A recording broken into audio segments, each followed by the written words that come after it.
આ વિચારને સાર્થક કરવા માટે ઝાલાવાડની ઉદ્યોગ ક્રાંતિ વધે, ઝાલાવાડની આર્થિક ક્રાંતિ વધે એવા હેતુથી અમે ગ્લોબલ ઝાલાવાડ મેગા એક્ઝિબિશનનું આયોજન કરતા હોઈએ છીએ.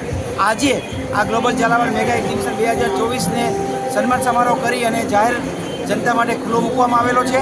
અને આ 3 દિવસ દરમિયાન એટલે કે 27, 28, 29 દરમિયાન અંદાજિત 3 લાખથી વધારે વિઝિટર્સ અહીંયા વિઝિટ કરે એવો એક અંદાજ છે. અને રાત્રિ દરમિયાન અહીં સાંસ્કૃતિક કાર્યક્રમો કરવામાં આવશે.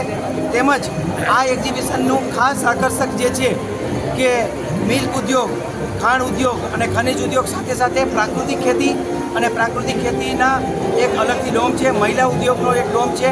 સાથે સાથે દરેક પ્રકારના સૌર્ય ઉર્જા એનર્જી અને એન્જિનિયરિંગ એનર્જી પ્રોડક્ટ આ બધાનું જ અહીં પ્રદર્શન કરવામાં આવેલું છે.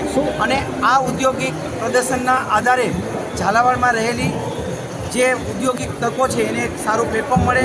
સરકાર દ્વારા અહીંયા સારી ઔદ્યોગિક વિકાસ થાય એવા ઉદ્યોગો આવે અને અહીંનો કપાસ બહુ જ વધુ પ્રકાશ થાય છે. તો ઝાલાવાડની એક જનતાની એક માંગ છે અને એક ઈચ્છા છે કે અહીં બહુ મોટો ઇન્ડસ્ટ્રીયલ પાર્ક આવે, કેમ કે દેશનું 30%થી વધારે કોટન અહીંયા થાય છે.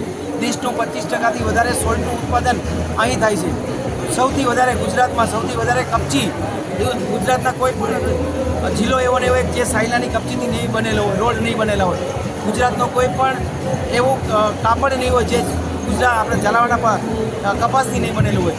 ગુજરાતનું કોઈ પણ મંદિર એવું નહીં હોય જે સાયલા ડાંગરથી પથ્થર નહીં બનેલું હોય. તો આટલા બધા ઔદ્યોગિક અહીંયા છે તો આનો એક વિકાસ થાય. આ જિલ્લા આજે બી પ્રસાદ તરીકે લોકો એને જોવે છે તો એ જોવાની દ્રષ્ટિ ચેન્જ થાય એવા હેતુથી આ ગ્લોબલ ઝાલાવાડ મેગા એક્ઝિબિશનનું આયોજન કરવામાં આવેલું છે. ઓકે, હવે રેડી.